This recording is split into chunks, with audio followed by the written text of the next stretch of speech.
कभी कभी जब दिल बहुत अकेला हो तो समुंदर भी हमारी बात सुनता है। सुबह की हल्की रोशनी समुद्र की लकीरों पर नाच रही थी। किनारे पर एक छोटी सी लड़की नीरू बैठी थी।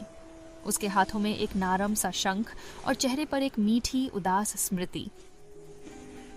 नीरू ने अपनी आवाज को हल्का सा कांपते हुए समुद्र के हवाओं में कहा, माँ, क्या तुम मुझे सुन सकती हो? कहानियां अक्सर ऐसे छोटे सवालों से शुरू होती हैं जो हवा में फुसफुसाते हैं और लहरों में खो जाते हैं। शाम होते ही नीरू अपनी दादी के पास बैठी थी। दादी के हाथों में वही पुराना सीप का डिब्बा था जिससे नमकीली हवा की खुशबू उठ रही थी।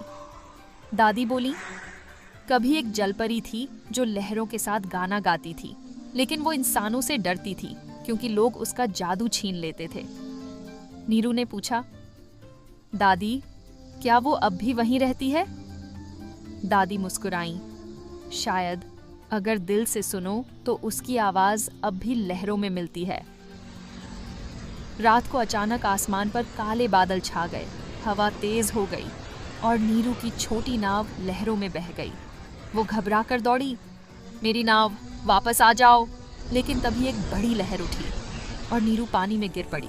चारों तरफ सिर्फ पानी और अंधेरा। जब नीरू ने आंखें खोली, उसने अपने सामने कुछ चमकता हुआ देखा।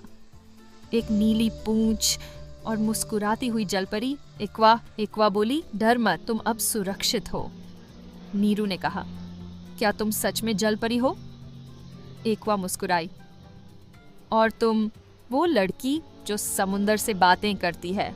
अब हर सुबह नीरू और एक्वा साथ मिलते।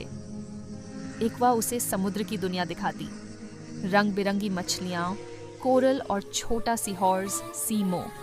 नीरू उसे जमीन की बातें बताती, आसमान, आम के पेड़ और बारिश की खुशबू। दोनों हंसती, खेलती और लहरें भी उनके नाम गुनगुनाने लगी। एक दिन एक्वा बोली, नीरू, अब मुझे वापस जाना होगा, समुद्र मुझे बुला रहा है। नीरू की आंखें नम हो गईं। क्या तुम फिर आओगी? एक्वा मुस्कुराई। जब भी तुम ये शंख कान पर लगाओगी, मैं तुम्हें सुनाई दूंगी। नीरू ने शंख को कसकर पकड़ लिया और लहरों के बीच एक्वा की नीली चमक धीरे धीरे गायब हो गई। सुबह हुई। नीरू रेत पर बैठी थी, कान पर वही शंख लगाए हुए। लहरों की आवाज में उसे सुनाई दिया एक्वा की हंसी और उसका मधुर गीत। वो मुस्कुराई क्योंकि उसे पता था, सच्ची दोस्ती कभी खोती नहीं, वो बस समुद्र की आवाज बनकर रह जाती है।